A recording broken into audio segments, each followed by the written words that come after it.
Ignore me for being a woman. Enjoy your smaller commission. I work in a small shop where it's just me, 20s female, local, and the owner, 40s male Asian. I've been here 6 years, way longer than anyone else has ever lasted. Most people quit in a couple of months because the job's physical and the place is chaotic. But I get along with the boss, and the hours are flexible, so I stay. Because of how things run, I basically manage 90% of the shop. I know what we have, what customers ask for, and which suppliers give us better deals.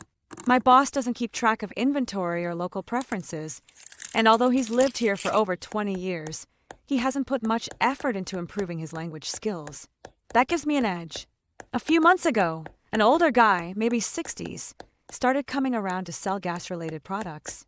To male customers and my boss, he's all smiles and small talk. But me? He won't acknowledge I exist. I've introduced myself, tried to be polite, but he talks over me or ignores me completely, even when I'm the one answering customer questions or trying to relay info. At first, I was just annoyed. I started greeting him louder, like he had hearing problems. I'd make subtle comments whenever he brushed past women customers. But eventually, I decided, if he won't respect the person who actually runs this place day to day, he doesn't deserve the sales. So I started pushing back, but quietly. This guy always tries to upsell my boss on new products, suggesting he buys 3 to 5 of each just to see how they sell. But since I'm the one dealing with most customers and organizing stock, we don't even have a storage room, I started advising the boss to buy only one item to test, if any. I remind him that this salesman comes every month anyway, so there's no rush.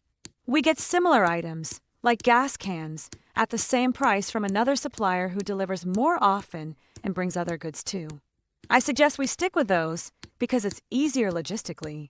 And when I know no one's been asking for a product, I say so. The salesman's face when my boss says, "Not this time," is so satisfying. Watching the shift from confident to disappointed, or worse, seeing him flinch when I speak up, is the best part of my day. But here's the kicker. When he actually acknowledges me, greets me first, or treats women customers like actual people, I don't push back as hard. Sometimes I even let my boss know we're running low on something. So far, this guy hasn't picked up on the connection. He hasn't figured out that being civil to the woman who basically runs the shop might boost his sales. And honestly, if he retires before he learns, that's no longer my problem.